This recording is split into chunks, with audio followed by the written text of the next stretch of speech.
Yes people, done with your break. आप लोगों का ब्रेक हो गया। ब्रेक के बाद वापस से आपका स्वागत है।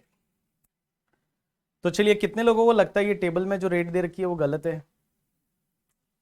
हाँ, क्या सर इसमें कोई प्रिंटिंग मिस्टेक है?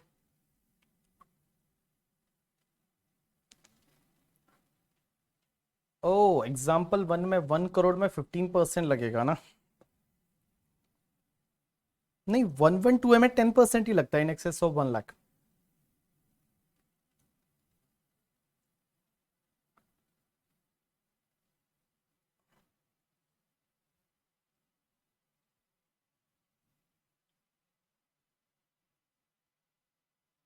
एग्जाम्पल नंबर जो 1 है,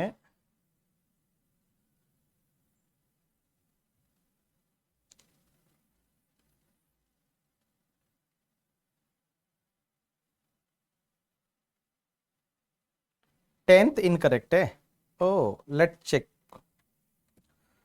तो पहली चीज तो ये है ना, आप लोग एक चीज ध्यान रखना, मैंने एग्जाम्पल देते टाइम पहले स्पेशल इनकम इधर लिखा था, फिर अदर इनकम लिखा था, फिर टोटल इनकम लिखा था। तो यहां पे थोड़ा ऐसा ये उल्टा दिया है, यहां पहले अदर इनकम दिया है, फिर स्पेशल इनकम दिया है, फिर टोटल इनकम दिया है। ठीक है, थोड़ा पढ़ना भी रहता है, ऐसा नहीं कि एज इट इज मतलब मुंह उठा लिया और अभी जो पढ़ाया था वैसा का वैसा, ऐसा नहीं होता। हाँ बाबू, पढ़ना रहता है। इनकम टैक्स है, फाइनल है, इसके बाद सीए बनते हैं, बड़ी बड़ी कंपनियों की ऑडिट करते हैं। ऐसा लोग बोलते हैं ना, मोदी जी बोलते हैं तुम्हारा साइन है वो पीएम से भी ज्यादा बड़ा है, अच्छा है। हाँ, तो चलिए, इसमें ये टोटल इनकम है, मतलब अदर इनकम, कुल मिला के total income excluding special income is other income. ये स्पेशल इनकम है और ये टोटल इनकम है। इसमें टेंथ में डाउट है कैसे? अदर इनकम है वो 6 करोड़ है, स्पेशल इनकम है वो 1 करोड़ है, टोटल हो गया 7 करोड़। तो एक बात बताओ, स्पेशल इनकम जो है उस पर 15% और टोटल इनकम क्या अपने आप में 2 करोड़ या 5 करोड़ से ज्यादा है? Other income, answer is yes. 5 crore से ज्यादा है तो उस पर 37%। सही तो है, सही तो है बाबू।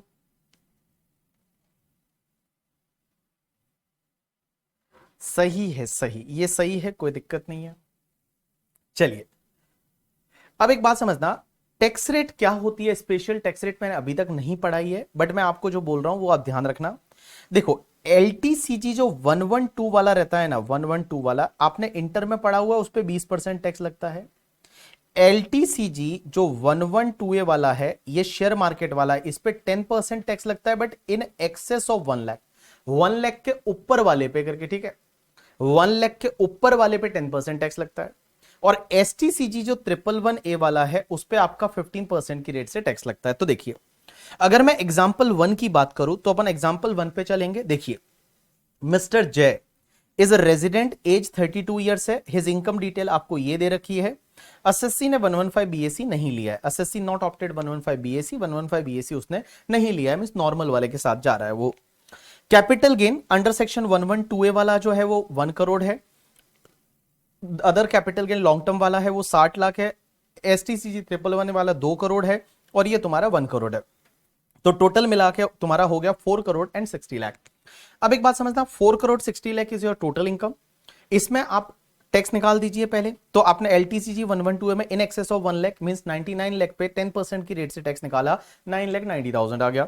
उसके बाद में एलटीसीजी 112 में 20% की रेट से 60 लाख पे 12 लाख आ गया, और यहां पे 2 करोड़ पे 15% आ गया, और 1 करोड़ पे आपने स्लैब रेट से टैक्स निकाला। स्लैब रेट कौन सा वाला यूज किया आपने? बेसिक एग्जामेशन 2,50,000 वाला। रेजिडेंट बंदा है, सीनियर सिटीजन वगैरह नहीं है, 2,50,000 तक कोई भी टैक्स नहीं। 250 से 5 lakh 5%, 5 lakh to 10 lakh 20%, more than 10 lakh 30%। तो ये आप 1 करोड़ पे स्लैब रेट से निकालोगे। 1 करोड़ पे आपने स्लैब रेट से टैक्स निकाला, 1 करोड़ पे आपने 10% से स्लैब, सॉरी, वो उस स्लैब रेट से टैक्स निकाला। 250 तक कोई टैक्स नहीं, 250 to 5 lakh 5%, 5 lakh to 10 lakh 20%, more than 10 lakh 30%। तो ये तुम्हारा टैक्स आ गया। अब एक बात बताइए, आपकी टोटल इनकम है वो 4 करोड़ 60 लाख है, लेकिन ये जो स्पेशल इनकम पे जो टैक्स आया, इस पे मैक्सिमम सरचार्ज कितना रहेगा? 15%।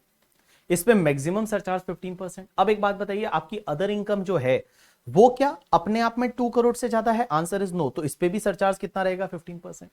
तो इस पे भी, इस टैक्स पे भी सरचार्ज 15%। तो ये जितना भी टैक्स आया इस पे सरचार्ज आप 15% की रेट ले लीजिए। हेल्थ एंड एजुकेशन सेस आप ऐड कर दीजिए, आपका आ जाएगा नेट टैक्स पेबल करके। नेट टैक्स पेबल आ जाएगा। चलिए, इस वाले एग्जाम्पल में मेरे को नहीं लगता आपको कोई डाउट आया होगा। किसी का डाउट अभी यहां पे पांचवे में भी आ रहा है। ए बाबू इधर देखना, इधर इधर इधर, एक खजूर, इधर देख, हाँ इधर देख। बाबू का मतलब छोटे बच्चों को बोलते हैं करके, ठीक है, वो तो तुम्हारा वाला बाबू नहीं कि सोना थाना थाया है नहीं, वो वाला नहीं। हाँ, कि बाबू आज तुमने थाना थाया है नहीं, वो वाला नहीं। बाबू मतलब छोटे बच्चों को बोलते हैं, वो वाला। चलिए, टेंथ और फिफ्थ एक बार वापस आप एक्सप्लेन कर लो तो देखो, इधर देखो। पहली चीज, अदर इनकम तेरा 60 लाख है। ये इनकम स्पेशल इनकम 7 करोड़ है, टोटल 7 करोड़ 60 हुआ। अब एक बात बताओ, स्पेशल इनकम पे मैक्सिमम सरचार्ज 15%।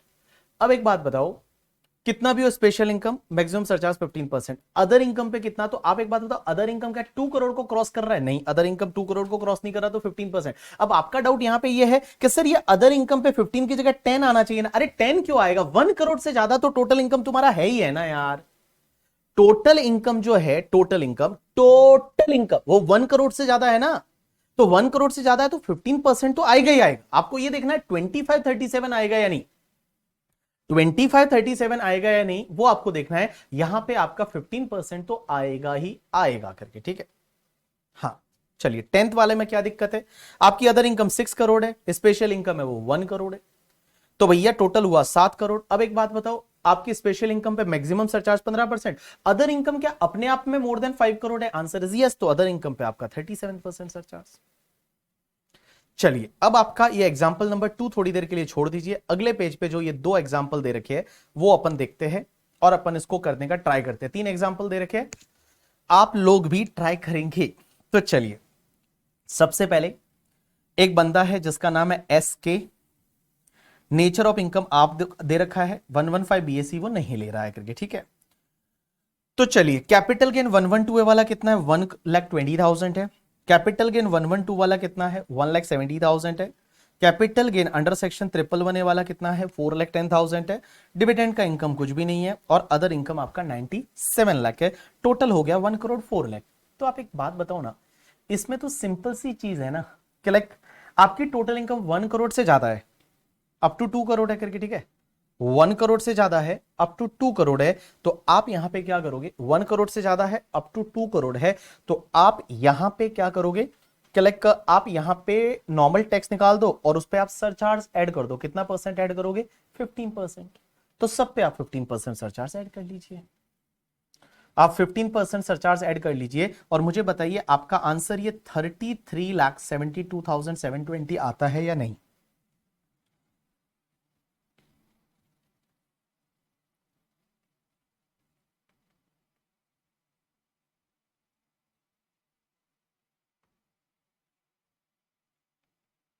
तो 112A पे, उसके बाद LTCG 112 पे, उसके बाद STCG 111A पे, और उसके बाद बैलेंस इनकम पे।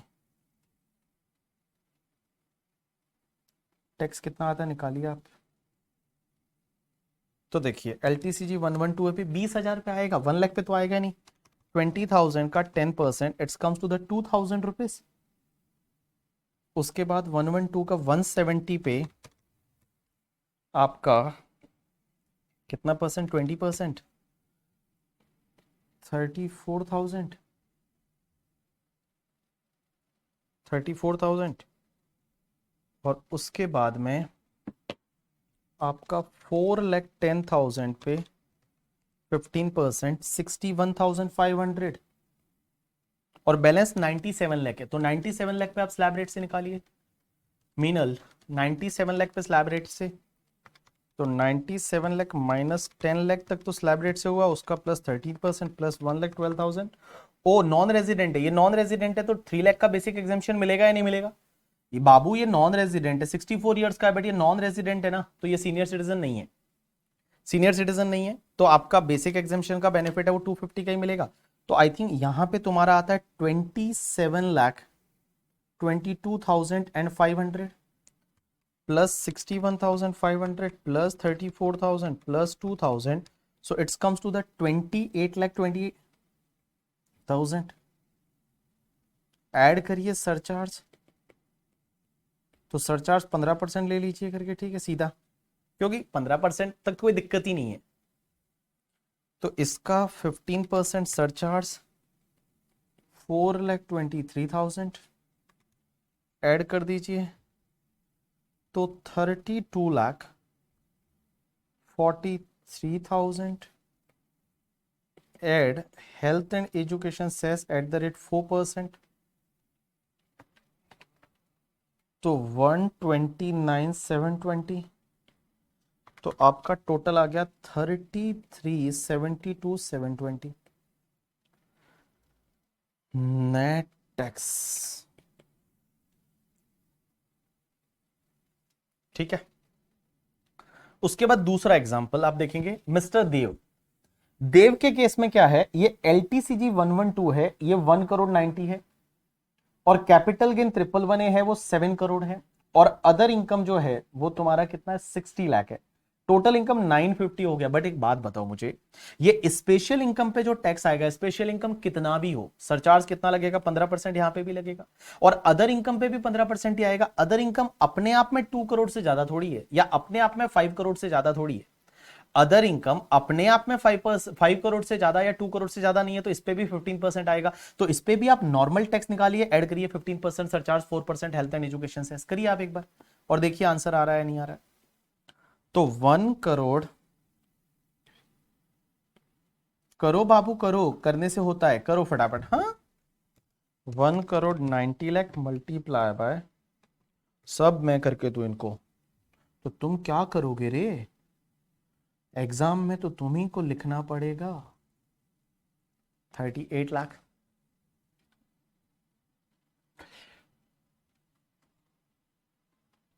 नोनिका, नोनिका एक बात बताऊं ना, देख तुझे क्या देखना है ना, सिंपल सी चीज है। अब तू ये देख, पहले तो एक बात समझ, क्या टोटल इनकम में स्पेशल अदर इनकम मिला के अगर 1 करोड़ से 2 करोड़ तक है तो कुछ भी चेंज नहीं है। 2 करोड़ तक है तो वही आपको लेना है, 15% सरचार्ज, 10% नहीं। अगर टोटल इनकम 2 करोड़ से ज्यादा है तो स्पेशल इनकम पे मैक्सिमम सरचार्ज 15% लेना है, और अदर इनकम है उस पर 15 लेना है। बट अदर इनकम अपने आप में 2 से ज्यादा है तो उस पर 25, और अदर इनकम अपने आप में 5 से ज्यादा है तो उस पर 37। सेस लास्ट में ऐड करना है, सेस सरचार्ज ऐड करने के बाद ऐड करना है। नोनिका एक बात समझ, देख पहले तो total income up to 2 crore है तो कुछ भी चेंज नहीं है, जैसा अपन कर रहे थे वैसे ही। टोटल इनकम 2 करोड़ से ज्यादा है तो स्पेशल इनकम पे 15% सरचार्ज, स्पेशल इनकम के टैक्स पे, अदर इनकम पे 15%। बट अदर इनकम 2 करोड़ से ज्यादा है तो 25%, अदर इनकम 5 करोड़ से ज्यादा है तो 37%।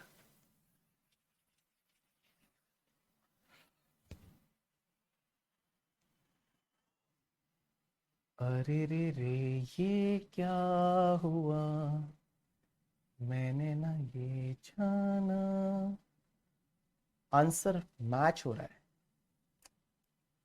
विनिल, डिडक्शन कैसे डिडक्ट होगा, डिडक्शन तो पहले मिल गया होगा ना, नॉर्मली हम नॉर्मल इनकम से ले लेते हैं डिडक्शन, क्योंकि स्पेशल इनकम के सामने डिडक्शन मिलते नहीं है। डिडक्शन अंडर चैप्टर 6 है, वो स्पेशल इनकम के सामने मिलते नहीं है। तुम तुम जो इतना रही हो, क्या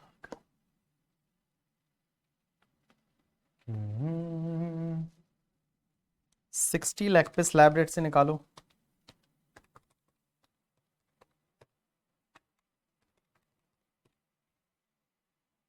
18,82,500।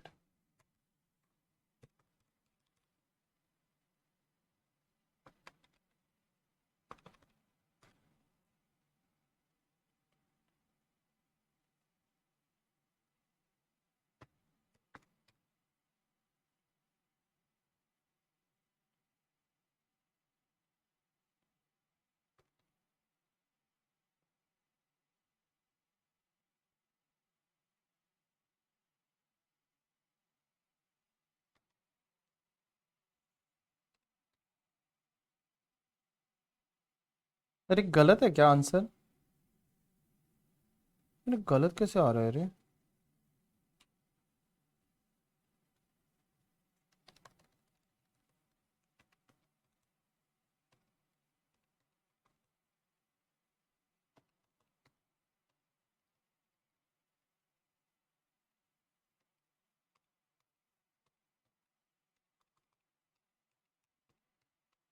ओ, मैंने गलत किया है।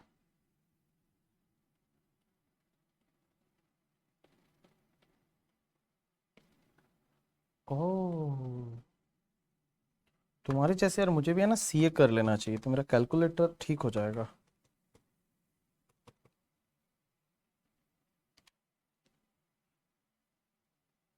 क्या कर रहा हूं मैं?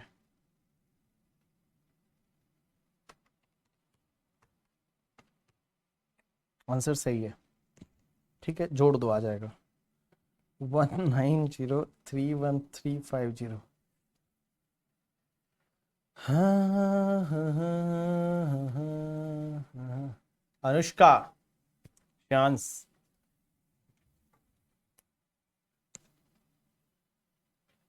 बोलो डन, डन डना डन डन। बोलो डन।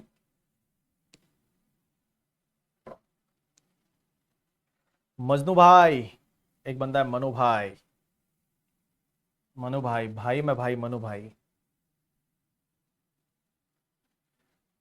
गीतिका, एक बात समझ में वापस बोल रहा हूं, टोटल इनकम 1 करोड़ से जब ज्यादा ना, टोटल टोटल इनकम वो 1 करोड़ से ज्यादा है, तो 15% तो आएगा ही आएगा। काहे को कंफ्यूज हो रही है वापस? टोटल इनकम तेरा जो है वो 9 करोड़ है, तो 1 करोड़ से ज्यादा 15% तो आएगा ही आएगा। आपको ये देखना 25 आएगा या नहीं आएगा, 37 आएगा या नहीं आएगा, वो आपको देखना है। रोशन, रोहन, रोहन खन्ना, रोहन, जब देख, तुझे क्या देखना है ना, टोटल इनकम अगर 1 करोड़ से ज्यादा है तो 15% तो आएगा ही आएगा बाबू। 15 हाँ, तो गीतिका 15% में दिक्कत नहीं है ना। लॉ मेकर्स ने बोला 25 या 37 लगेगा या नहीं लगेगा वो देखना है। 15% में तो खुश है, कोई दिक्कत नहीं, वो तो लगेगा ही लगेगा ना यार।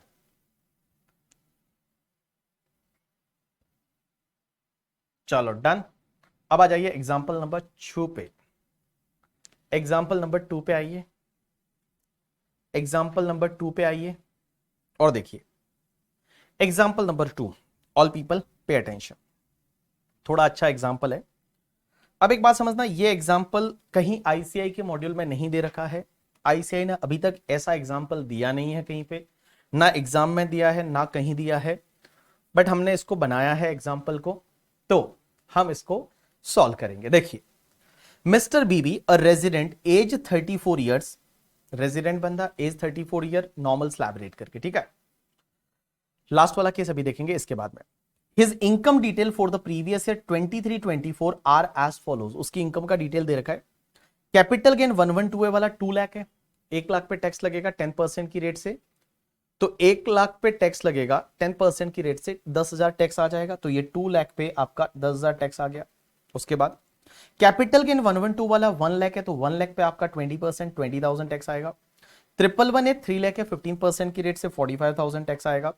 एंड डिविडेंड का इनकम 13 लाख है और अदर इनकम है वो 3 करोड़ 34 लाख है।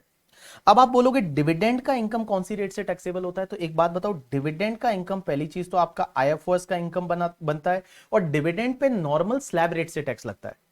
डिविडेंड है वो स्पेशल रेट का इनकम नहीं है। देखो, capital gain is a special rate का income, but dividend is not a special rate का इनकम, तो इस पे नॉर्मल टैक्स रेट से टैक्स लगेगा। तो मेरा जो डिविडेंड का इनकम है वो बैलेंस नेट टैक्सेबल इनकम में चला जाएगा, और 3 करोड़ 47 हो गया। 347 कैसे? 334 तो अदर इनकम, और ये 13 लाख, ये तो आपका 347 हुआ। अब 3 करोड़ 47 पे आप स्लैब रेट से टैक्स निकालो। 3 करोड़ 47 लाख पे आपने स्लैब रेट से टैक्स निकाला। स्लैब रेट से कैसे टैक्स निकाला होगा? तो भाई सीधी सी बात है, अप टू 2,50,000 तक कोई टैक्स नहीं। 2,50,000 से 5 lakh 5%, 5 lakh to 10 lakh 20%, more than 10 lakh है वो उस पर 30%, मोर देन 10 लाख पे 30%। तो एक बात बताओ, 3 करोड़ 47 लाख माइनस कर दीजिए आप 10 lakh, multiply by 30% plus 1,12,500, so it's comes to the 1 crore 2,22,500। ये आपका स्लैब रेट वाली इनकम पे टैक्स आया। अब आप यहां टोटल कर दी मैंने। अब एक बात बताओ मुझे, जो टैक्स आपका, इधर देखना सब लोग, ध्यान देना, इधर इधर, जो टैक्स आपका एलटीसीजी 112 वाला है, एसटीसीजी 111 वाला है, एलटीसीजी 112 वाला है, एंड डिविडेंड का टैक्स है, उस पे मैक्सिमम सरचार्ज कितना? क्योंकि आपकी टोटल इनकम तो 3 करोड़ 53 लाख है, 2 करोड़ से ज्यादा है, बट बेटा ये स्पेशल इनकम पे मैक्सिमम सरचार्ज आपका 15% आएगा। तो देखिए, ये जो LTCG वाला 10,000, 20,000 एंड 45,000, तो 10,000 प्लस 20,000 प्लस 45,000, ये हुआ टोटल 75,000। तो 75,000 जो है उस पे आपका सरचार्ज कितना रहेगा? 15% की रेट से। जो 75,000, ये तीनों जो टैक्स है 75,000, इस पे 15% की रेट से 11,250 का सरचार्ज आ गया 15% की रेट से। लेकिन सर एक बात बताओ, डिविडेंड की इनकम पे भी तो सरचार्ज 15% है, बट डिविडेंड पे जो टैक्स है वो तो स्लैब रेट से निकला है, तो कैसे पता चलेगा कि डिविडेंड पे टैक्स कितना है और अदर इनकम पे टैक्स कितना है? तो ऑब्वियसली आप प्रोपोर्शनेटली डिवाइड कर लोगे, प्रोपोर्शनेटली आप बाइफरकेट करोगे। कैसे बाइफरकेट करेंगे? तो देखो, ये 1,02,22,500 का जो टैक्स आया है, 1,02,22,500 का, ये 3,47 लाख पे आया है स्लैब रेट से। तो इसमें से डिविडेंड का इनकम कितना था? 13 लाख। तो 13 लाख के प्रोपोर्शनेट टैक्स कितना आएगा?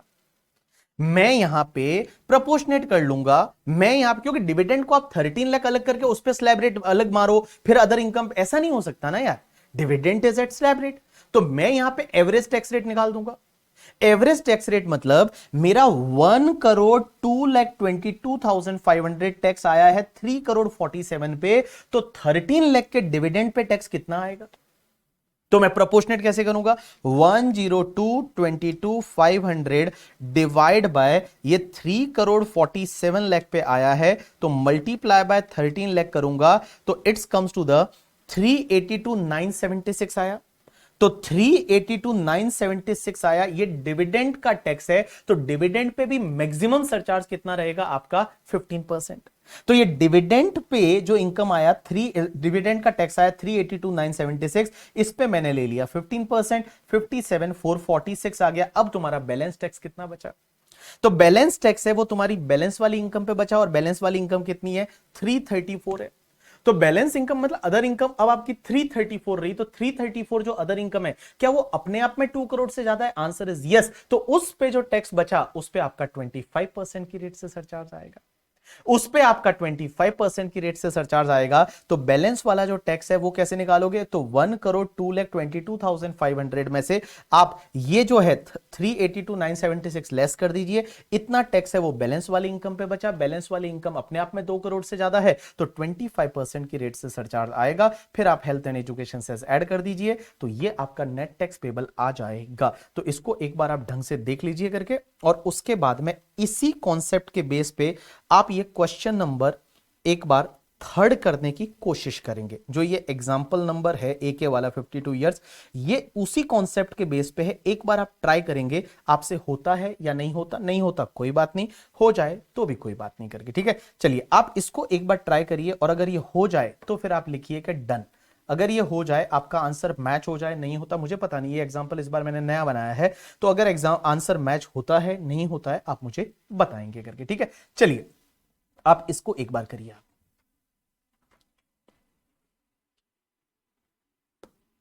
डिविडेंड पे अलग से स्लैब रेट नहीं लगता, dividend is taxable at normal rate. तो अदर इनकम और डिविडेंड को ऐड करके आप स्लैब रेट से टैक्स निकालिए, फिर डिविडेंड का प्रोपोर्शनेट टैक्स कितना आया उतना अलग कर दीजिए आप।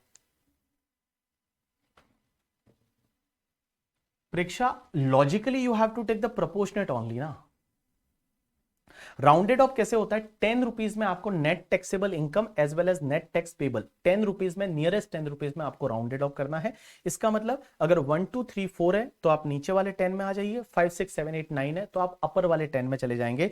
ये यहां पे लिखा हुआ है कि आपको जो भी अमाउंट ऑफ टोटल इनकम होता है ना, एंड आपका जो टैक्स आता है, वो आपको राउंडेड ऑफ करना है in the nearest rupees of the 10। अरे प्रोपोर्शनेट की जगह आप 30% कैसे ले लोगे यार? वो लॉजिकल नहीं है ना यार। लॉजिकली तो आपको डिविडेंड पे टैक्स ही जब आपका प्रोपोर्शनेट मतलब स्लैब रेट से लगता है, तो आप कैसे करोगे? राउंडेड ऑफ होता है नियरेस्ट रुपीज ऑफ द 10 में। चलिए चेक करके बताइए मुझे ये सही है या नहीं है, चेक करके बताइए।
हाँ भाई, ऐसा कैसे मैच नहीं होगा बाबू? एक बार आप अच्छे से करो, ढंग से करो, सब मैच होगा करके, ठीक है? सर आप ही करा लो ना सर, चलो मैं कराता हूँ, ठीक है? क्या बताए तुमको, सब हम ही करा लो। चलो हम करा लेते एक वाला क्वेश्चन आपको, ठीक है? एक वाला क्वेश्चन हम करा ले आपको। लो यहाँ पे करा लेते मिस्टर ए के वाला, बाकी तो आपका हो ही गया होगा। तो ये लो मिस्टर ए के, मिस्टर ए के में आपका टैक्स ऑन टोटल इनकम, सबसे पहले एल टी सी जी 112 है, आपका 8 करोड़ है। Tax at the rate 10% in excess of 1 lakh. तो आपका 8 crore minus 1 lakh multiply bye 10%, तो 79,90,000 आ जाएगा। हाँ भाई, 79,90,000।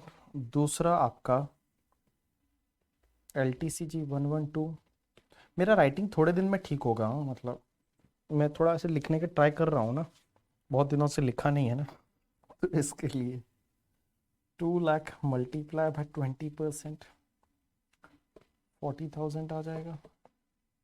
एस टी सी जी 111A जो है 1 लाख पे 15%, 15,000 आ जाएगा। बैलेंस इनकम जो आपका बचेगा 49 लाख प्लस 659,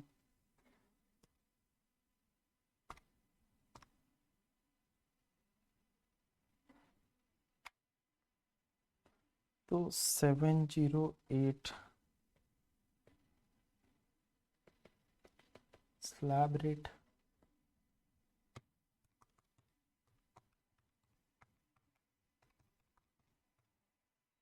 तो 2 करोड़ 10 लाख 52,500 ये आ रहा था। 2 करोड़ 10 लाख 52,500, 2 करोड़ 10 लाख 52,500।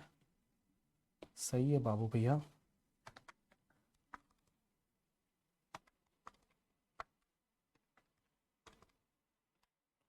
तो ये हो जाएगा 2 करोड़ 90,97,500। उसमें आप फिर यहाँ पे ऐड करेंगे सरचार्ज।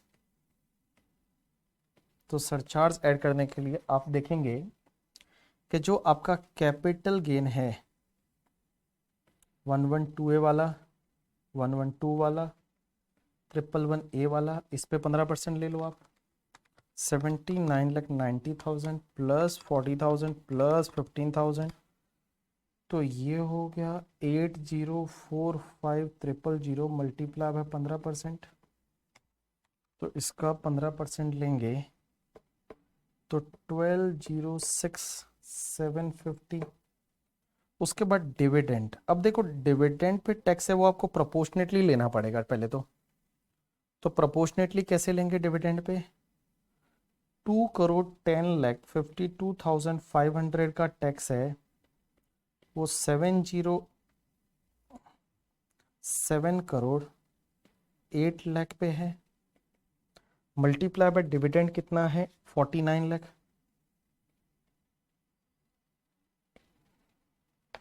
तो 2 करोड़ 10 लाख 52,500 डिवाइड बाय,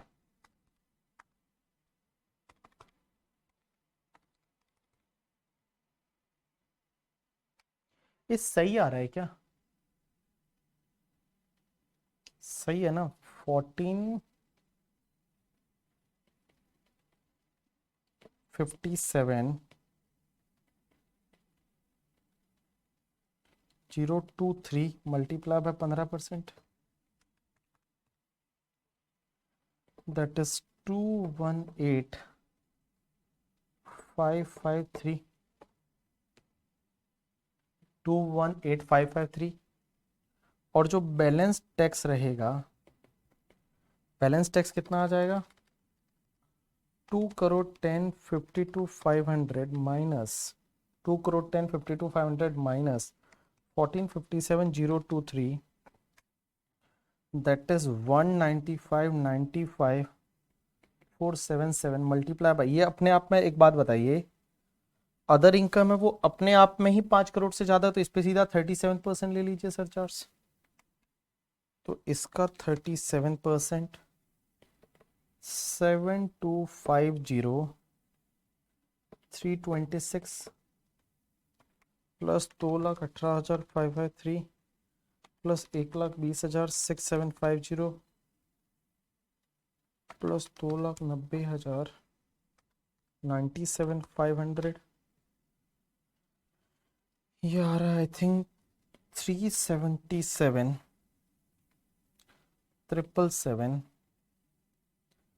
3130, नहीं 29 है, तो 29 ही रखते हैं ना, 129 plus 4% health and education cess, तो ये आया 392,84054, तो आप 5 में ले जाइए, तो 392,84050 राउंडेड ऑफ, ठीक है। आई थिंक सही आंसर है यार, हाँ सही है, 392,84050। जिन लोगों का नहीं हो रहा है एक बार देख लीजिए, आप एक बार कॉपी कर लीजिए।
Done people, done.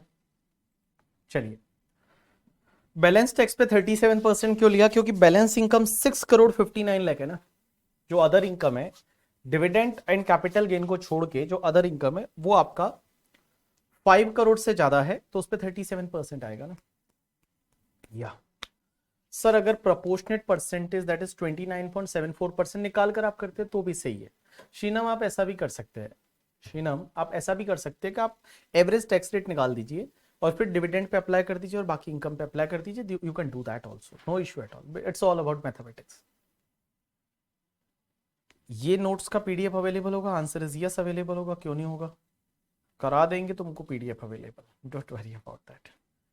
चलिए बोलो एक बार डन। डिविडेंड इनकम पे यश, dividend LTCG, STCG 111A, LTCG 112A पे मैक्सिमम 15% ही तो सरचार्ज आता है। 987 का नहीं आएगा ऐसा। नॉर्मली ये क्वेश्चन एमसीक्यू में आ सकता है, ऐसा नहीं होगा शीनम, अगर आप पॉइंट फिर पूरे लोगे तो ऐसा नहीं होगा जैसा तुम बोल रही हो। चलो डन डना डन डन। चलिए अभी तक जो पढ़ा उसको एक बार क्विकली रिवाइज करते हैं, उसके बाद हम आगे पढ़ना चालू करेंगे। तो अभी तक जो पढ़ा उसको एक बार हम क्विकली रिवाइज कर देते हैं कि हमने क्या पढ़ा करके, ठीक है। चलिए तो हमने अभी तक जो पढ़ा, हम पढ़ रहे हैं आज tax rate for the assessment 24-25। आपके एग्जाम के लिए टैक्स रेट क्या है? दो तरह की टैक्स रेट होती है, एक स्पेशल टैक्स रेट और एक general tax rate. General tax rate है वो फाइनेंस एक्ट में दे रखी है, स्पेशल टैक्स रेट लॉ में ही दे रखी है, एक्ट में ही दे रखी है, मतलब इनकम टैक्स एक्ट 1961 में दे रखी है। सबसे पहले हमने पढ़ा, हमने सबसे पहले जो है वो हमने ये पढ़ा कि सर एक बात बताइए जनरल टैक्स रेट क्या है। तो individual HUF AOP BOI artificial juridical person के केस में अप टू 2,50,000 तक कोई टैक्स नहीं लगेगा। 250 to 5 lakh 5%, 5 lakh to 10 lakh 20%, more than 10 lakh 30%। Senior citizen के केस में रेजिडेंट इंडिविजुअल जिसका एज 60 ईयर्स या उससे ज्यादा है, अप टू 3 लाख है, उस पर कोई भी टैक्स नहीं लगेगा। 3 lakh to 5 lakh 5%, 5 lakh to 10 lakh 20%, more than 10 lakh 30%। उसके बाद में सुपर सीनियर सिटीजन के केस में अप टू 5 लाख तक कोई भी टैक्स नहीं लगेगा। 5 lakh to 10 lakh 20%, more than 10 lakh 30%। Surcharge कैसे लगता है? अगर आपका total income up to 50 lakh है सरचार्ज नहीं लगेगा। 50 लाख से लेके 1 करोड़ है तो आपको सीधा सरचार्ज ऐड करना है 10%। 1 करोड़ से 2 करोड़ है सरचार्ज ऐड कर दो 15%। 2 करोड़ से 5 करोड़ है 25%। 5 करोड़ से ज्यादा है 37%। लेकिन एक चीज ध्यान रखना, ये 25% और 37% सरचार्ज नहीं लगेगा अगर आपकी इनकम ये चार नेचर की है। एलटीसीजी 112 है, एसटीसीजी 111 है और एलटीसीजी 112 एंड डिविडेंड का इनकम। कुल मिला के आप शेयर मार्केट याद रखिए, शेयर मार्केट से तीन चीजें हो सकती है, एक तो एलटीसीजी 112 है, एक एसटीसीजी 111 है और एक डिविडेंड। ये तीन, और उसके साथ साथ में एक एलटीसीजी याद रखिए जो 20% वाला। इस पे कितना भी ये इनकम हो उस पे मैक्सिमम सरचार्ज टैक्स पे 15% ही लगेगा। अब आपको देखना है अदर इनकम। देखो अब देखो सिंपल सी बात है, मैं टोटल इनकम की पहले बात कर रहा हूं। टोटल इनकम मतलब आपकी net taxable income, total income.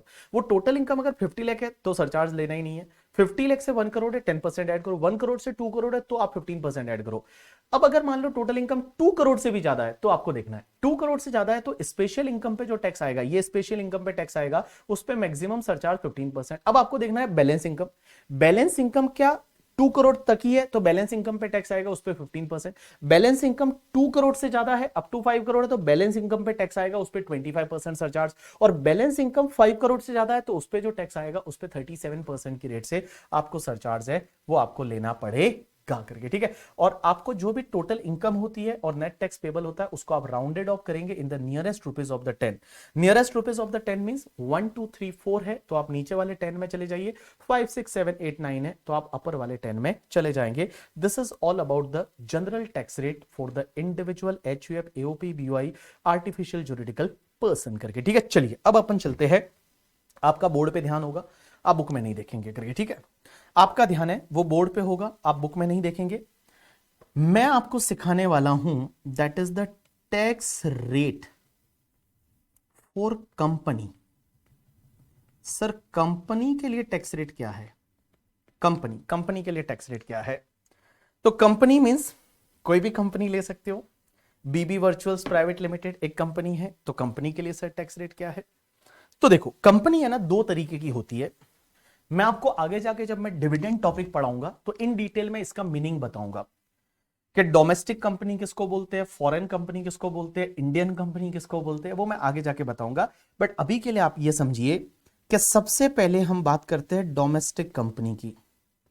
Domestic company का डेफिनेशन क्या होता है वो अपन आगे जाके समझेंगे, बट अभी आप ये समझिए डोमेस्टिक कंपनी मतलब इंडियन कंपनी। जितनी भी बीबी वर्चुअल्स प्राइवेट लिमिटेड है, रिलायंस है, अदानी है करके, ठीक है, ये सब डोमेस्टिक कंपनी है। तो डोमेस्टिक कंपनी के लिए टैक्स रेट क्या है? टैक्स रेट वो कौन सी रेट से टैक्स पे करेगी डोमेस्टिक कंपनी? तो देखो डोमेस्टिक कंपनी के केस में यहां पे निर्मला सीतारमण जी बोलती है कि उस डोमेस्टिक कंपनी का जो टर्नओवर है ना फॉर प्रीवियस ईयर 21-22 का टर्नओवर, प्रीवियस ईयर 21-22 का टर्नओवर, इस साल का नहीं, प्रीवियस ईयर 21-22 का टर्नओवर है, वो अगर अप टू 400 करोड़ से, मींस अप टू 400 करोड़ में 400 करोड़ से ज्यादा नहीं है, उस साल का टर्नओवर 400 करोड़ से ज्यादा नहीं है, तो उस पर्टिकुलर डोमेस्टिक कंपनी का टैक्स रेट है वो 25% रहेगा। बट अगर मान लो ये इसमें नहीं आती, अदरवाइज में आती है, अदरवाइज उसका टैक्स रेट है वो 30% रहेगा। मैंने क्या बोला? अगर कोई डोमेस्टिक कंपनी है जिसका टर्नओवर प्रीवियस ईयर 21-22 का अप टू 400 करोड़ है, मीन उसका टर्नओवर 400 करोड़ से ज्यादा नहीं है, कौन से ईयर का? प्रीवियस ईयर 21-22 का 400 करोड़ तक ये turnover, it's up to 400 crore, mean 400 crore से ज्यादा नहीं है, तो उस डोमेस्टिक कंपनी के लिए टैक्स रेट है वो 25% रहेगा। अदरवाइज डोमेस्टिक कंपनी के लिए टैक्स रेट 30% रहेगा। बट इस डोमेस्टिक कंपनी को छोड़ के अगर कोई फॉरेन कंपनी है तो उस पर टैक्स रेट है वो 40% रहेगा।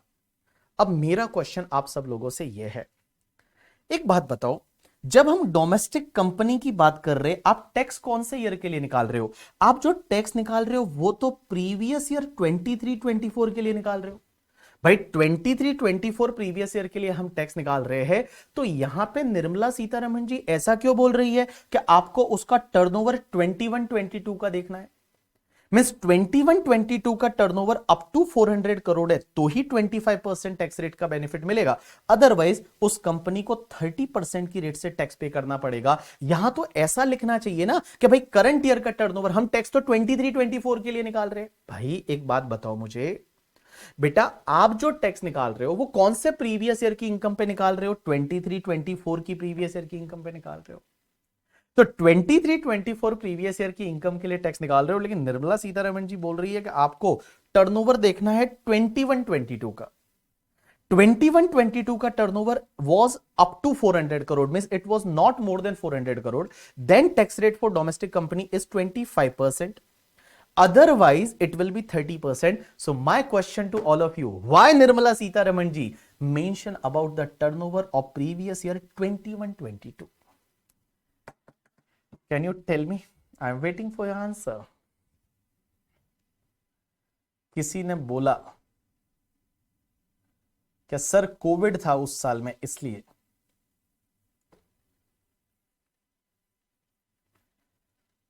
Why that year का टर्नओवर?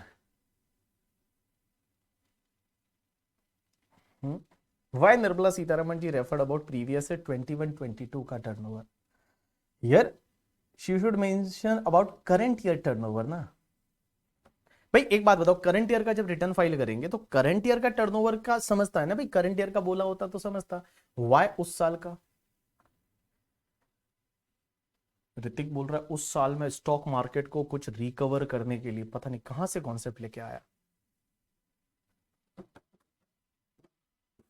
भाई साहब।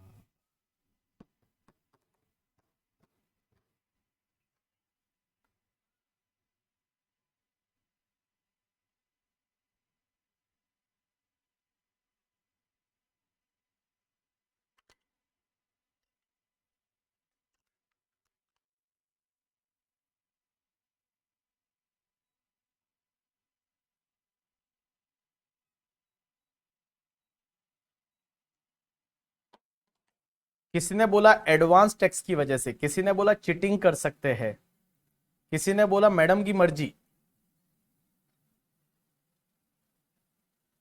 कोई बोलता है एडवांस टैक्स। एडवांस टैक्स 21-22 का क्या रिलेवेंस एडवांस टैक्स से रोनित? चलिए मैं आपको बताता हूं उस साल का क्यों,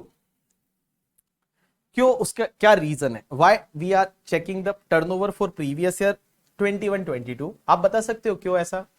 ओ दीदी लोग आप बता सकते हो व्हाई 21-22?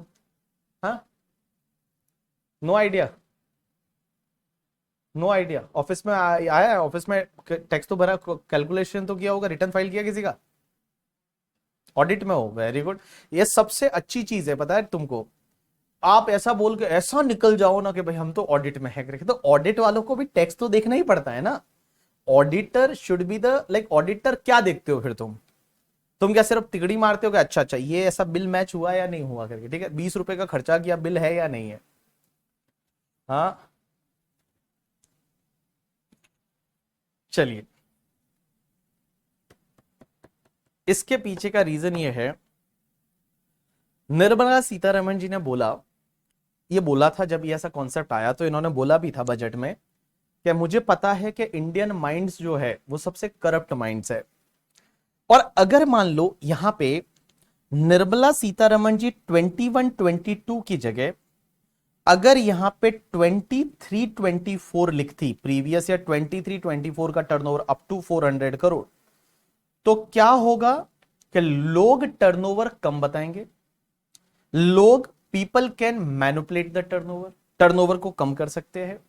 क्योंकि आपको पता है ना कि भाई इस साल का टर्नओवर अगर अपना 400 करोड़ के अंदर अंदर रखेंगे तो लाइक टैक्स 25% लगेगा, so people can manipulate the turnover, कम कर सकते हैं टर्नओवर। अब एक और चीज समझना, अगर निर्मला सीतारमण जी चलो इस साल का मत बोलो, पर आप लास्ट ईयर का बता सकते थे ना, 22-23। अगर 22-23 का जिक्र किया होता तो भी टर्नओवर मैनिपुलेट हो सकता था। कैसे? क्योंकि आप एक बात बताइए, previous year 22-23 is a period between 1 April 2022 से लेके 31 मार्च 2023।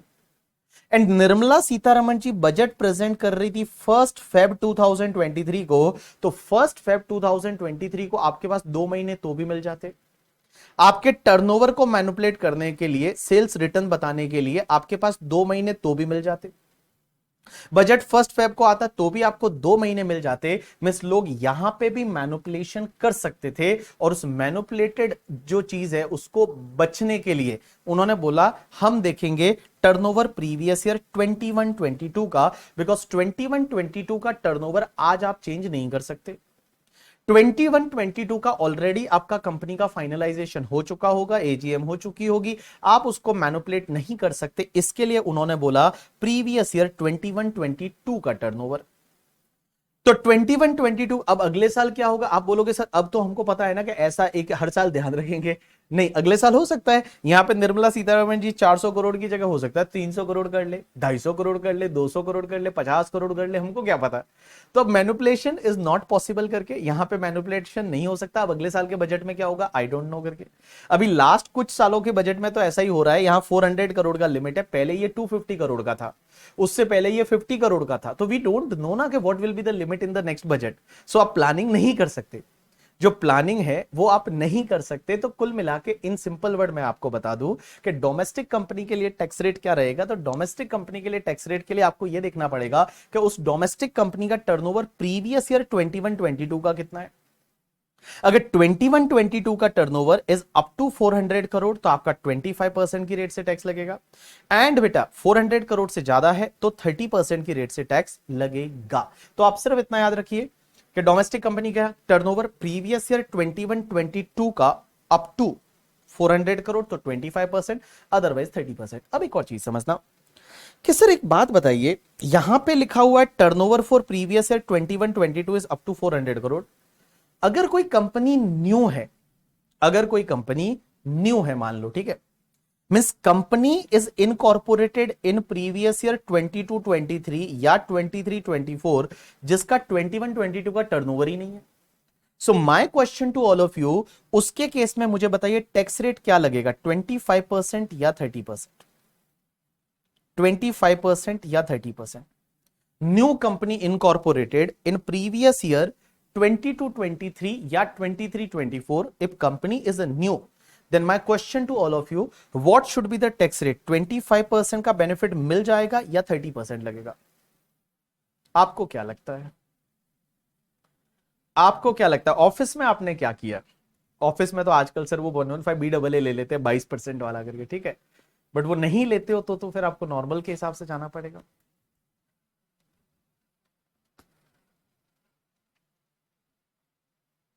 अगर उस ईयर में वो कंपनी थी ही नहीं, बोलता है इफ एक्सपेक्टेड टर्नओवर, अरे भाई कंपनी ही नहीं थी तो एक्सपेक्टेड क्या होता है रे? मतलब वो साल जा चुका है मेरे बाबू, फ्यूचर नहीं है एक्सपेक्टेशन। एक्सपेक्टेशन फ्यूचर के लिए यूज होता है, एक्सपेक्टेड जो ईयर जा चुका है, जो चला गया, उसके लिए क्या एक्सपेक्टेशन है आपकी? एक्सपेक्टेशन मत रखो करके, वो नहीं आने वाली।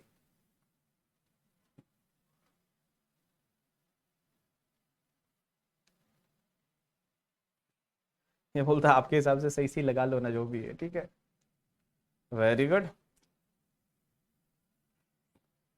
यहां पे बहुत सारे लोग ऐसे हैं जो बोल रहे हैं कि सर एक काम करो ना, उस ईयर में वो कंपनी ही नहीं थी तो कोई बात नहीं, आप मान लो कि turnover is up to 400 crore because zero, तो 25% ले लो। बट मैं बता दूं इस पॉइंट को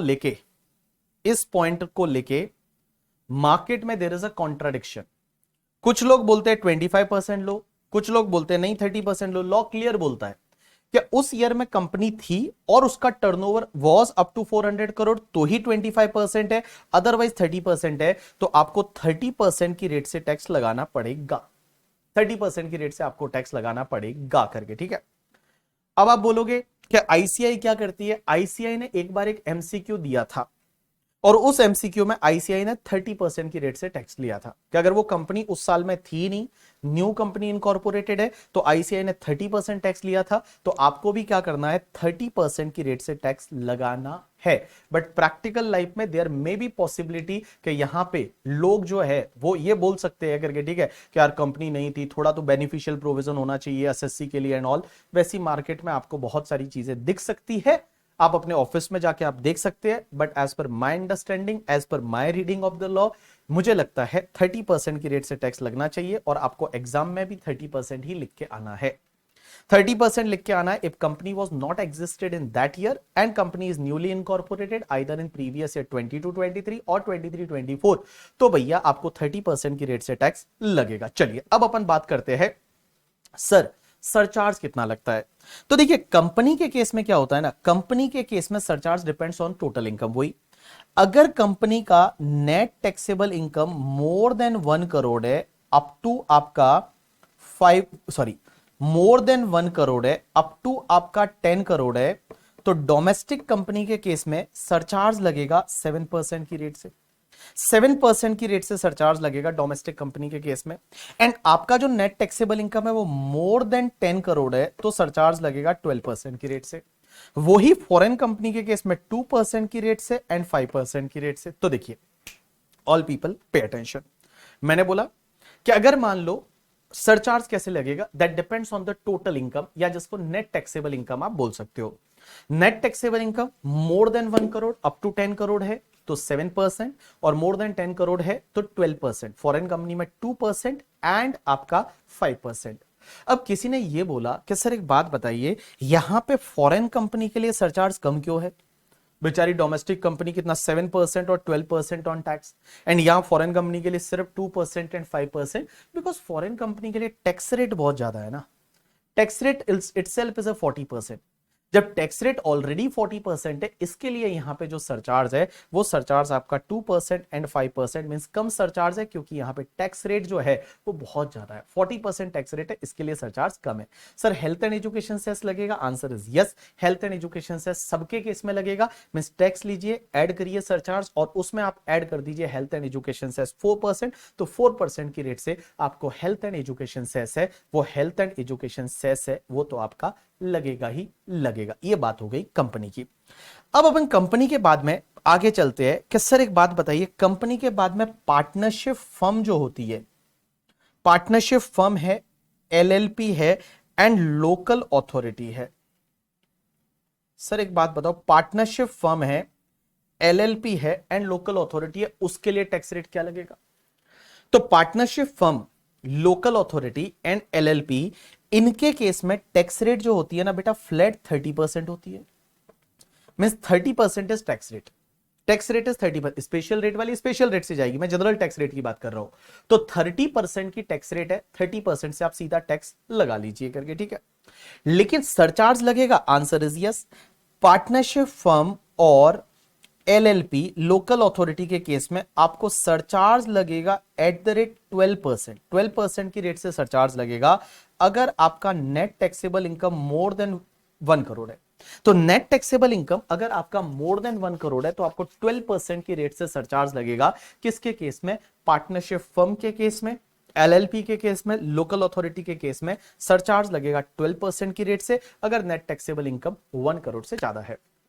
अब एक बात बताइए, यहां पे मैं आपके साथ में एक चीज शेयर करना चाहूंगा। आज की डेट में अगर कोई क्लाइंट आके आपसे ये पूछता है कि मैं बिजनेस करना चाहता हूं, मैं बिजनेस करता हूं और मेरी इनकम मान लो 5, 7, 8, 10 करोड़ हो सकती है, आप बताइए मैं कौन से कॉन्स्टिट्यूशन में बिजनेस करूं, क्या मैं एज अ प्रोपराइटर करूं या मैं एज अ पार्टनरशिप फर्म बना के करूं, या फिर मैं कंपनी बना के करूं? आप क्या एडवाइस करोगे?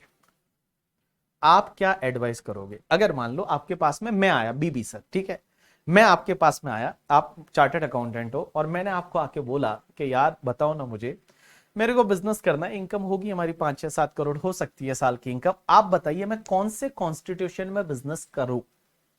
मैं बिजनेस कौन से कॉन्स्टिट्यूशन में करूं? मैं कंपनी बना के करूं, मैं एज अ प्रोप्राइटरी करूं, या एज अ पार्टनरशिप फर्म करूं?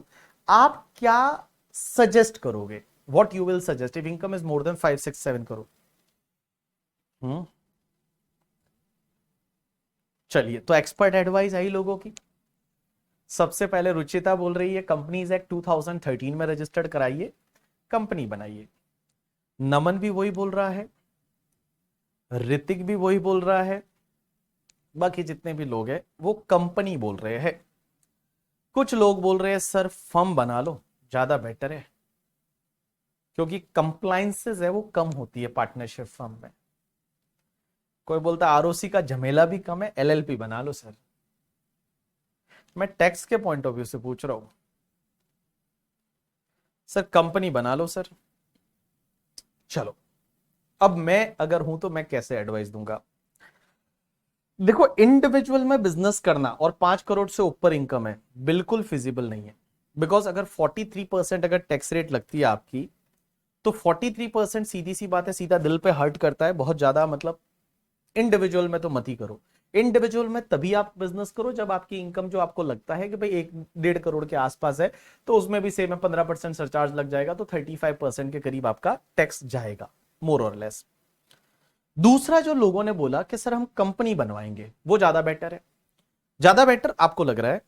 कंपनी में क्या होगा कि आपकी टैक्स रेट 25% आएगी या 30% आएगी डोमेस्टिक कंपनी में, और अगर आप वो 115BAA लोगे तो 25% उसमें भी आएगी। 25% कैसे आएगी? 22% टैक्स रेट है, plus 10% surcharge, health and education cess 4%, वो 115BAA ऑल्टरनेटिव टैक्सेशन रेजिम, तो उसमें भी 25% आएगी। पार्टनरशिप फर्म बनाओगे तो टैक्स रेट कितनी आएगी? अगर पार्टनरशिप फर्म बनाओगे तो मुझे एक बात बताओ, अगर मैं इफेक्टिव टैक्स रेट देखने जाऊं, आप किसी क्लाइंट को एडवाइस कर रहे हो, अगर आप एज अ इंडिविजुअल बिजनेस करते हो तो आपका 42.744% हाईएस्ट टैक्स रेट आ सकता है। 42.744 कैसे आएगा? Due to the surcharge and all, highest tax rate 42.744 आ सकता है इंडिविजुअल में। अगर आप पार्टनरशिप फर्म बनाते हो तो आपका 30% टैक्स रेट है, plus 12% surcharge, plus 4% health and education cess, तो 34.944% पार्टनरशिप फर्म में आ सकता है। अगर आप यहां पे कंपनी बनाते हो, कंपनी, तो कंपनी के केस में 25% का टैक्स रेट, मैं हाईएस्ट सरचार्ज जोड़ देता हूं इसमें, ठीक है। कंपनी के केस में मानता हूं 25% टैक्स रेट, और हाईएस्ट सरचार्ज कितना रहेगा आपका? 12%। तो 20 और प्लस 4%, तो इट्स कम्स टू द 29.12% आएगा। और अगर आप 115BAA ले लेते हो तो 25.22% प्लस 10% प्लस 4%, तो 25% 0.168% इसमें आएगा कंपनी में। तो आपको इसमें जो लग तो रहा है, इसको देखते हुए आपको ये लग रहा है कि company is more beneficial because there is less tax, 29% है या 25%। बट मेरे को कंपनी को देख के थोड़ा दिक्कत है। दिक्कत यह है कि एक बात समझो, अगर आप इंडिविजुअल तो करना ही नहीं है बिजनेस, क्योंकि इंडिविजुअल में तो ऐसे ही भैया 43% देने का बिल्कुल शौक नहीं है। अगर आप कंपनी बनाते हो, आपका नो डाउट यहां पे टैक्स कम है, लेकिन आप पैसा विड्रॉ कैसे करोगे? आप पैसा विड्रॉ कैसे करोगे? कंपनी से आप पैसा निकाल नहीं सकते ना। आप कंपनी से पैसा एज अ रेम्यूनरेशन निकालोगे, बट रेम्यूनरेशन की लिमिट होती है। आप ऐसा नहीं पूरा ही रेम्यूनरेशन निकाल दो, ऑब्वियसली नॉट पॉसिबल। और रेम्यूनरेशन निकालोगे तो remuneration is taxable in hands of individual eight slab rate करके, ठीक है। भले उधर अलाउ हो जाएगा, बट स्लैब रेट से टैक्सेबल होगा, तो रेम्यूनरेशन पे वापस 37% टैक्स आ जाएगा। तो एक बात बताओ, कंपनी से पैसा जो निकालना है वो डिविडेंड के फॉर्म में निकालोगे। डिविडेंड कंपनी को अलाउबल एक्सपेंडिचर नहीं है, और डिविडेंड आपके हाथ में टैक्सेबल हो जाएगा, तो डबल टैक्सेशन लगेगा। मतलब इधर भी टैक्स भरो और फिर वो डिविडेंड का पैसा निकालो, उस पर वापस टैक्स भरो करके, ठीक है। यहां पे भी टैक्स भरो कंपनी में, और फिर डिविडेंड का पैसा निकालो, उस पर वापस टैक्स भरो। तो ये थोड़ा मेरे को ऐसा दिक्कत लगता है कहीं कहीं पे, जो नॉर्मल ऐसे बिजनेस है जैसे मेरा बिजनेस है। अब मेरा बिजनेस बीबी वर्चुअल में से पैसा मुझे निकालना पड़ता है, मैं इंडिविजुअल हूं, तो मैं क्या करूंगा, अगर मैं डिविडेंड की तरह पैसा लूंगा कंपनी से, तो उस पर्टिकुलर केस में तो क्या होगा कि भैया वापस डिविडेंड पे मेरे हाथ में टैक्स लग जाएगा, डबल टैक्सेशन है, क्योंकि कंपनी खुद टैक्स भर रही है उसमें डिविडेंड, और डिविडेंड पे वापस शेयर होल्डर के हाथ में टैक्सेबल। तो फर्म एक बढ़िया ऑप्शन बचता है, पार्टनरशिप फर्म एलएलपी एक बढ़िया ऑप्शन बचता है, क्योंकि पार्टनरशिप फर्म से जो शेयर इन प्रॉफिट मिलता है वो पूरा एग्जेम्प्ट है। जो शेयर इन प्रॉफिट है वो शेयर इन प्रॉफिट पूरा ही एग्जेम्प्ट हो जाएगा। जो पार्टनरशिप फर्म ने अगर मान लो 35% टैक्स लग गया, उसके बाद शेयर इन प्रॉफिट जो है वो पूरा पार्टनर के हाथ में एग्जेम्प्ट हो जाता है, उस पर कोई भी टैक्स नहीं लगता। तो हम नॉर्मली ये एडवाइस करते हैं लोगों को कि अगर मान लो आपको पैसे की जरूरत है, एक तो क्या होता है ना भाई, मेरे को इंडिविजुअल पर्सनल पर्पज के लिए पैसे की जरूरत है, तो best is partnership firm. Partnership firm बनाओ, पार्टनरशिप फर्म बनाओ करके, और पार्टनरशिप फर्म से, पार्टनरशिप फर्म में आप पैसा है वो कमाओ, उस पे मैक्सिमम टैक्स कितना लगेगा 35%, और पार्टनर पैसे को ले ले as it is share in profit करके, एग्जेम्प्ट है उसके हाथ में, मैक्सिमम टैक्स 34.944% लगा। अब आप बोलोगे एक बंदा बोल रहा है तो फिर आपने क्यों नहीं बनाई करके, ठीक है, आपने तो बीबी वर्चुअल्स प्राइवेट लिमिटेड रखी है करके, ठीक है, आपने क्यों नहीं बनाई। मेरी पहले पार्टनरशिप फर्म ही थी बीबी virtual as a partnership firm, जब मुझे पैसे की जरूरत थी। अब मुझे जब पैसे की जरूरत थी करके, तब तक वो पार्टनरशिप फर्म थी, जब तक मुझे विड्रॉ करना था पैसा, अब मुझे विड्रॉ करने की जरूरत नहीं है करके, ठीक है। अब पैसे की विड्रॉ करने की जरूरत नहीं, तो मेरे को ऐसा पिंच करता था कि क्यों मैं 35% टैक्स भरूं, तो ठीक है ना, कंपनी में रहने दो, पैसा कंपनी से निकालना नहीं है। अब थोड़ा थोड़ा निकाल लेंगे, जितनी जरूरत होगी उतना ही निकालेंगे एज अ रेम्यूनरेशन के फॉर्म में, और रेम्यूनरेशन के फॉर्म में थोड़ा थोड़ा निकाल देंगे, कंपनी में पार्क करके एक बार पैसा रख लो, क्या फर्क पड़ता है करके, ठीक है। शेयर मार्केट में खुद के नाम पे इन्वेस्ट करने से बेटर है कंपनी के नाम पे इन्वेस्ट कर लो अगर करना है तो। म्यूचुअल फंड कंपनी भी ले सकती है करके, अगर इन्वेस्टमेंट करनी है तो कुछ कंपनी के नाम पे कर लो। और फिर निकालने के तो बहुत तरीके होते हैं पैसे निकालने के, प्रैक्टिकल लाइफ में जो है वो पैसे निकालने के फिर बहुत सारे तरीके होते हैं। अगर कैश निकालना है तो किसी से बिल ले लो करके, ठीक है, और बिल लेके और उसको बैंक में ट्रांसफर कर लो, आपको कैश मिल जाएगा। दुनिया में बहुत सारे रास्ते हैं, तो इसके लिए मैंने अभी कंपनी बनाई है, बट इट इज एडवाइजेबल। अगर मैं आपकी बात करूं करके, ठीक है, आपकी बात करूं, अगर किसी क्लाइंट को आप जब एडवाइस करते हो तो जस्ट आस्क हिम कि भाई तेरे को पैसे की जरूरत कितनी है, भाई आपको इंडिविजुअल पैसा कितना निकालना है। अब आपको इंडिविजुअल नाम पे प्रॉपर्टी खरीदनी है, इंडिविजुअल नाम पे आपकी कमिटमेंट है, आपको अगर मान लो हाउसिंग लोन का जो ईएमआई वगैरह जाती है, तो उस पर्टिकुलर केस में फर्म मुझे लगता है ज्यादा बेनिफिशियल प्रोविजन रहता है कि एक बार 35% टैक्स भर दो, उसके बाद वो पैसा पार्टनर जैसा चाहे वैसे वो निकाल सकता है करके, ठीक है। चलिए, ये बोलता है कि सर डिस्काउंट नहीं देते आप। अरे मेरी बात सुनो, मैं बताऊं ना, मैं आपको एक चीज बताता हूं, आपको ये लगता होगा कि बीबी सर की क्लासेस की फीस ज्यादा है, ऐसा नहीं है करके, ठीक है। मैं 2017 में भी वही फीस थी। 2017 में I used to charge 25,000 for the direct tax CA final का।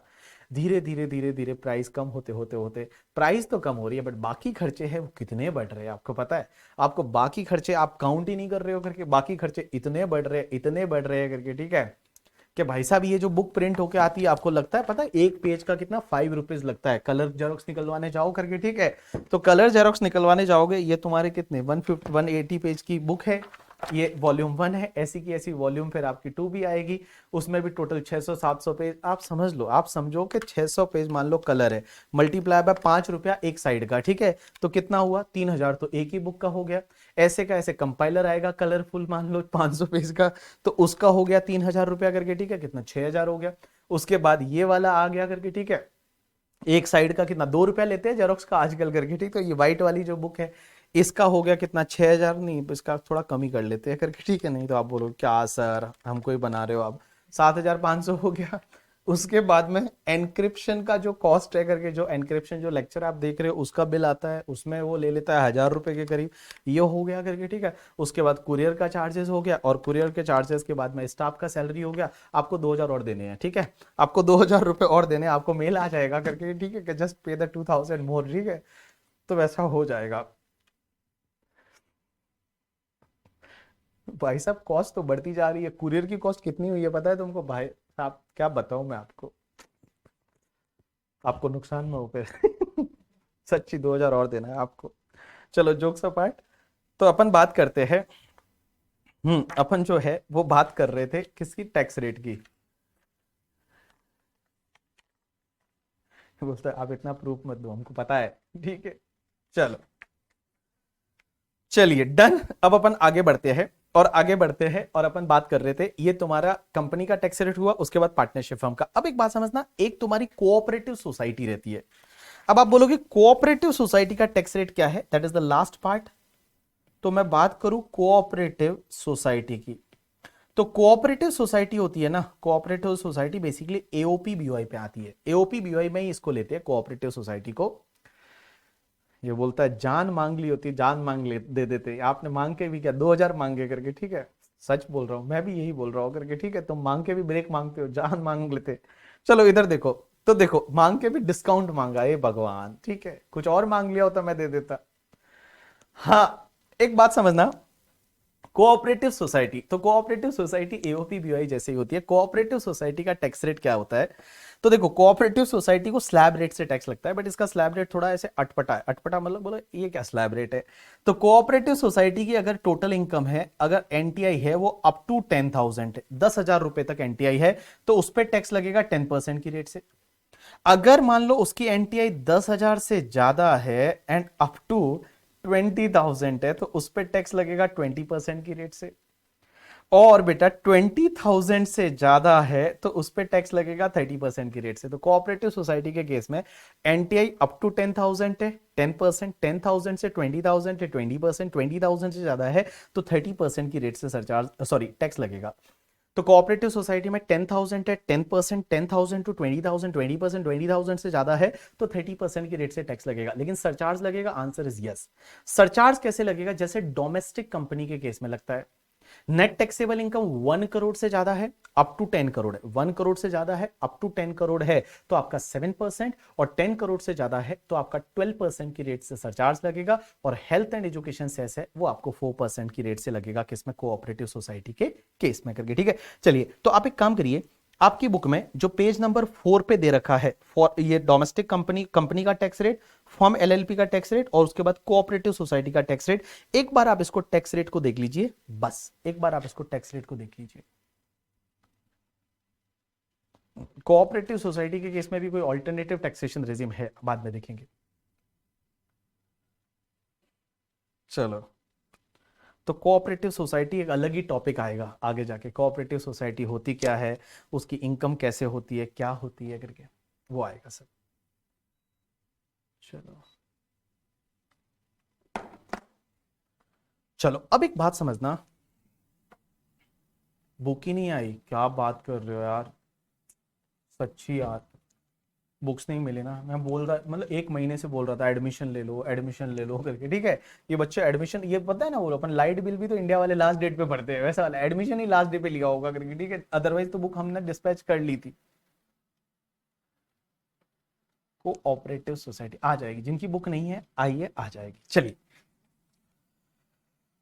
तो आपकी बुक में ये यहां पे दे रखा है टैक्स रेट, ये तुम्हारा कंपनी वाला हो गया, ये तुम्हारा फर्म एलएलपी वाला हो गया, ये कोऑपरेटिव सोसाइटी वाला हो गया। उसके बाद आपको दे रखा है यहां पे concept marginal relief. Marginal relief अपन कल डिस्कस करेंगे, आज नहीं करेंगे। मार्जिनल रिलीफ है वो हम कल डिस्कस करेंगे, मार्जिनल रिलीफ है वो हम कल डिस्कस करेंगे, आज नहीं करेंगे। आज अपन एक छोटा सा कॉन्सेप्ट और डिस्कस कर लेते हैं, जो कि मैंने 87A का एक रिबेट दे रखा है। ए इधर देखो, इधर देखो, इधर देखो, सब लोग इधर देखो। सर एक बात बताओ, आप तो क्या बोल रहे हो, कोऑपरेटिव सोसाइटी में एससी मतलब सरचार्ज, सरचार्ज सरचार्ज जैसा डोमेस्टिक कंपनी में लगता है वैसा ही। चलो, क्या बोलते हो, इधर इधर देखो, इधर देखो, इधर देखो, मेरी तरफ देखो। ये आपको पता है, आपने ऐसे सुना होगा बहुत बार कि सर हमको 5 लाख तक की इनकम पे कोई टैक्स नहीं लगता, 5 लाख तक अगर आप कमाते हो उस पर कोई भी टैक्स नहीं लगता। और इस बार तो बजट में पता नहीं क्या क्या कंफ्यूजन क्रिएट किया है ना, मैं आपको थोड़ी देर बाद समझाऊंगा वो। बट आपने ये सुना होगा कि अगर आपकी टोटल इनकम 5 लाख तक है उस पर कोई भी टैक्स नहीं लगता। और इस बार तो आपने ये भी सुना होगा अगर 7 लाख तक है तो भी टैक्स नहीं लगता। ये क्या है, कैसे है, वो अपन समझेंगे करके, ठीक है। चलिए, आप मेरी तरफ देखिए पहले।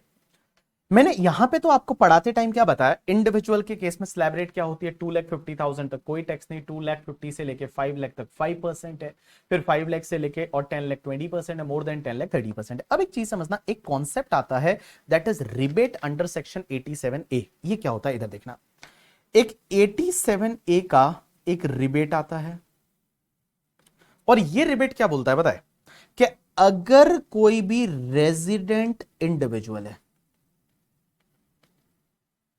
अगर कोई भी रेजिडेंट इंडिविजुअल है और रेजिडेंट इंडिविजुअल का जो नेट टैक्सेबल इनकम है, नेट टैक्सेबल इनकम वो अप टू 5 लाख है, net taxable income is up to 5 lakh, means total income है वो 5 लाख तक है, 5 लाख या उससे कम है, net taxable income is up to 5 lakh है, net taxable income up to 5 lakh है, तो जो भी उसका टैक्स आएगा ना, उस टैक्स में से उसको रिबेट मिल जाएगा कितना पता है, जो भी टैक्स का अमाउंट या 12,500 विच एवर इज लोअर, जो भी टैक्स का अमाउंट और 12,500 विच एवर इज लोअर का उसको रिबेट मिल जाएगा, और बाकी वाला टैक्स है उस पे फिर आप health and education cess add करेंगे। तो देखो पहली चीज तो 87A का रिबेट किसको मिलता है, 87A का रिबेट है वो सिर्फ रेजिडेंट इंडिविजुअल को मिलता है, इसका मतलब HUF, AOP, BOI artificial juridical person को नहीं मिलता, सिर्फ इंडिविजुअल को मिलता है, और वो भी रेजिडेंट होना चाहिए, इंडिविजुअल को मिलता है और वो भी रेजिडेंट होना चाहिए, नॉन रेजिडेंट है तो नहीं मिलेगा, सिर्फ रेजिडेंट इंडिविजुअल को मिलेगा। कंडीशन क्या है, पहली है कि रेजिडेंट इंडिविजुअल होना चाहिए, और दूसरी कंडीशन उसका net taxable income up to 5 lakh होना चाहिए, 5 लाख से ज्यादा नहीं होना चाहिए। तो जो भी टैक्स आएगा और 12,500 विच एवर इज लोअर का रिबेट मिल जाएगा। एक एग्जांपल लेते हैं करके, ठीक है, और ये एग्जांपल एकदम सच वाला एग्जांपल है। एक बंदा है जिसका नाम है मिस्टर बीबी करके, ठीक है, और मेरी जो एज है दैट इज 33 ईयर्स करके, 33 ईयर्स, और बेटा यहां पे मेरी जो नेट टैक्सेबल इनकम है वो मान लो 4,40,000 है, कोई स्पेशल इनकम नहीं है, नेट टैक्सेबल इनकम 4,40,000 है। तो मुझे बताओ 4,40,000 पे टैक्स कितना आएगा, तो 4,40,000 पे टैक्स जो है वो 4,40,000 पे टैक्स, 2,50,000 पे कोई टैक्स नहीं लगेगा, 190 बचा, उस पे 5% कितना है 9,500, तो 9,500 का टैक्स आया।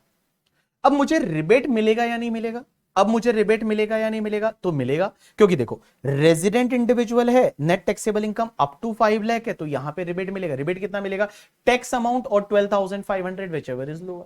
तो टैक्स अमाउंट मेरा कितना है, यहां पे टैक्स अमाउंट 9,500 और 12,500, तो 9,500 का रिबेट मिला, कुछ भी टैक्स नहीं लगा, यहां पे कुछ भी टैक्स नहीं लगा। इसके लिए बोलते हैं ना 5 लाख तक की इनकम है तो टैक्स नहीं लगता।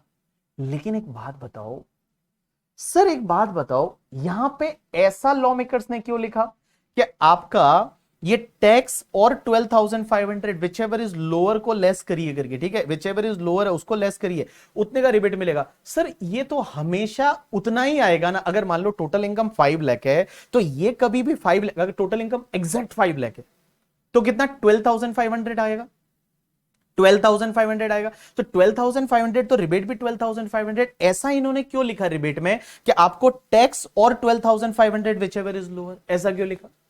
इनको तो ऐसा लिखना चाहिए था कि 5 लाख तक की इनकम है तो कोई टैक्स नहीं लगेगा, ऐसा नहीं लिखा। रीजन इसका बताता हूं। मान लो मेरा नेट टैक्सेबल इनकम 440 है और ये 440 सिर्फ एलटीसीजी है 112 वाला, एलटीसीजी 112 वाला। एलटीसीजी 112 पे कौन सी रेट से टैक्स लगता है, एलटीसीजी 112 पे कौन सी रेट से टैक्स लगता है, 20% से, और उसमें भी आपको बेसिक एग्जामिशन का बेनिफिट मिलता है, मैं कैपिटल गेन में पढ़ाऊंगा। तो एक बात बताओ, 250 पे मुझे बेसिक एग्जामिशन मिल गया, बाकी कितना बचा, तो 440 माइनस 250, तो बाकी बचा 190, और 190 पे बाबू 20% की रेट से टैक्स कितना लगा, तो 20% की रेट से 38,000 टैक्स आ गया भाई, 38,000 टैक्स आ गया। तो 38,000 टैक्स आ गया, तो मुझे एक बात बताइए, टैक्स यहां पे कितना 38,000, तो रिबेट क्या पूरा 38,000 का मिलेगा, नहीं, रिबेट मिलेगा 38,000 और 12,500 लोअर, तो यहां पे बेटा 12,500 का रिबेट मिल जाएगा, और बाकी वाला अमाउंट है वो मुझे पे करना पड़ेगा। तो 12,500 का रिबेट आ गया, तो माइनस 12,500, और जो बचा 25,500, तो 25,500 में फिर आप health and education cess add कर लीजिए, फिर आप हेल्थ एंड एजुकेशन सेस इसमें ऐड कर लीजिए। अब यहां पे एक और चीज समझना, आप मुझे बोलेंगे कि सर ये जो रिबेट है 87A का, आप बोल रहे हैं कि अगर एनटीआई अप टू 5 लाख है तो ही मिलेगा, और बेटा रेजिडेंट इंडिविजुअल को मिलेगा, टैक्स और 12,500 विच एवर इज लोअर, क्या सर ये ऑल टाइप ऑफ इनकम पे मिलेगा, मतलब कोई भी इनकम हो, कोई भी इनकम हो, तो क्या हर टाइप की इनकम पे आप ये रिबेट ले सकते हैं? Answer is yes. लेकिन इसका एक एक्सेप्शन आगे जाके पढ़ाऊंगा। जो मैं आपको LTCG 112A वाला होता है ना, जो शेयर मार्केट वाला, जो LTCG 112A वाला होता है, उसके सामने ये रिबेट नहीं मिलता। LTCG 112A वाला होता है, उसके सामने ये रिबेट नहीं मिलता। LTCG 112A को छोड़ के बाकी कोई भी इनकम है, उसके सामने ये रिबेट मिलेगा। LTCG 112A को छोड़ के, LTCG 112A को छोड़ के बाकी कोई भी स्पेशल रेट का इनकम है, उसके सामने ये रिबेट मिलेगा। बाकी किसी भी स्पेशल रेट की, बाकी किसी भी स्पेशल रेट के सामने ये रिबेट मिलेगा। LTCG 112A पे टैक्स आएगा, उस पे ये रिबेट नहीं मिलेगा। अब एक और चीज समझना, यहां पे इंटरेस्टिंग चीज एक और आती है कि सर एक बात बताओ, अगर कोई बंदा ऐसा है, अगर कोई बंदा ऐसा है, अगर कोई बंदा ऐसा है, जैसे मान लो मैं मेरी बात करता हूं, मेरी इनकम जो है वो बाय किसी भी वजह से 5,02,000 हो गई, 5,02,000 हो गई। अब एक बात बताओ, 5,00,000, हाँ, 5,02,000 हो गई मेरी इनकम, 5,02,000, तो टैक्स कितना आएगा? तो ये बताओ ना, टैक्स कितना आएगा? तो 12,500 आया, 12,500 आया 5 लाख तक, और 2,000 पे 20% कितना आया रे? प्लस 12,500, तो इट्स कम्स टू 12,900। तो मेरा टैक्स 12,900 आया। अब बताइए मुझे रिबेट मिलेगी या नहीं? यहां पे मेरी जो नेट टैक्सेबल इनकम है वो 5,02,000 है, क्या मुझे रिबेट मिलेगी? आंसर इज ना बबुआ, नहीं मिलेगी रिबेट। यहां रिबेट नहीं मिलेगी। रिबेट तभी मिलती करके, ठीक है, रिबेट तभी मिलती जब मेरा net taxable income up to 5 lakh था। यहां पे नेट टैक्सेबल इनकम है वो 5,02,000 है, that is more then 5 lakh करके, ठीक है। तो यहां पे आपको रिबेट नहीं मिलेगी, मींस नो रिबेट। 12,900 आपका tax, plus health and education cess और कर दो 4% करके, ठीक है। तो 4% आपने इसमें और जोड़ दिया, तो आपको कितना आया? 13,416, आई थिंक। 12,900 plus 4%, it's 13,416। इतना गवर्नमेंट को टैक्स भरना पड़ेगा? आंसर इज यस, इसका इतना गवर्नमेंट को टैक्स भरना पड़ेगा। क्या सर यहां पे कोई मार्जिनल रिलीफ है क्या? इस वाले कॉन्सेप्ट में क्या मार्जिनल रिलीफ है क्या, कि भाई मेरी इनकम तो 2,000 से बढ़ी, क्योंकि 5 लाख तक अगर इनकम होती तो मुझे कोई टैक्स नहीं लगता। इनकम 2,000 बढ़ी, बट उसके सामने टैक्स कितना बढ़ गया? 13,416। क्या यहां पे कोई मार्जिनल रिलीफ है क्या? आंसर इज नो, यहां कोई मार्जिनल रिलीफ नहीं है। यहां पे कोई भी मार्जिनल रिलीफ नहीं है। इसका मतलब यह हुआ कि भैया आपको 13,416 का टैक्स भरना पड़ेगा। बट अब कुछ वाले जो ज्ञान वाले लोग हैं वो बोलेंगे सर इस बार के बजट में हमने तो सुना था, इस वाले बजट में हमने तो सुना था कि भाई इस पे मार्जिनल रिलीफ का कॉन्सेप्ट लाया है, वो 87A में लाया है। लेकिन वो किसके लिए लाया है पता है? जो 115 बीएससी लेते हैं उसके लिए।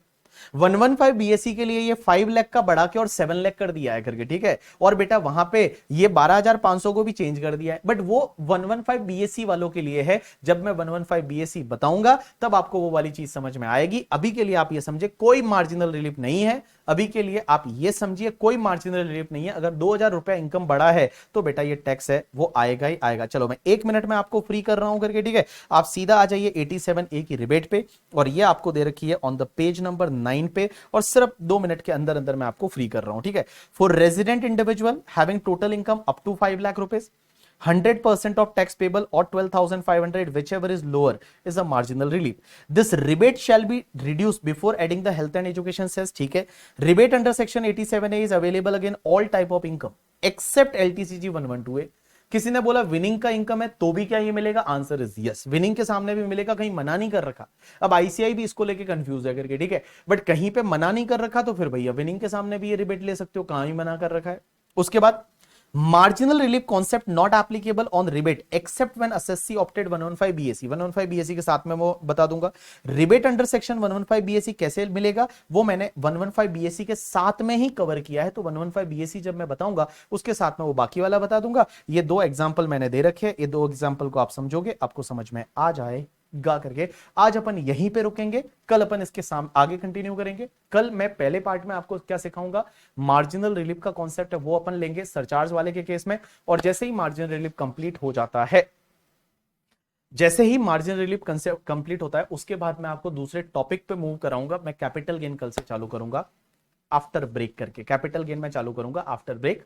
आप बोलोगे कैपिटल गेन, बाकी ये ऑल्टरनेटिव टैक्सेशन रिजिम में अभी नहीं पढ़ाऊंगा। इसके पीछे का रीजन ये है कि जैसे यहाँ पे ये दे रखा है, ये सेक्शन नहीं मिलेंगे, 10 AA एडिशनल डेप्रिसिएशन 33 AB, ये आपको पता ही नहीं ये होता क्या है। तो बेटर है कि पहले मैं आपको पीजीबीपी कंप्लीट करवाऊंगा, फिर मैं ऑल्टरनेटिव टैक्सेशन रिजिम पे आपको लेके आऊंगा। तो कल का लेक्चर कैसे रहेगा? इनिशियल पार्ट में I will complete the marginal relief का कॉन्सेप्ट, जो अपना इस पार्ट का बाकी बचा है यहाँ पे, वो अपन पहले कंप्लीट करेंगे, और उसके बाद में मैं सीधा कैपिटल गेन पे मूव कर जाऊंगा। ठीक है, चलिए, थैंक्स अलॉट पीपल, आज के लिए इतना बहुत है। आप जितना पढ़ाया है आज उतना आप रिवाइज करके आइए, जितना पढ़ाया है उतना रिवाइज करके आइए, और उसके बाद अपन आगे कंटिन्यू करेंगे। Thanks a lot, that's enough for today from my side.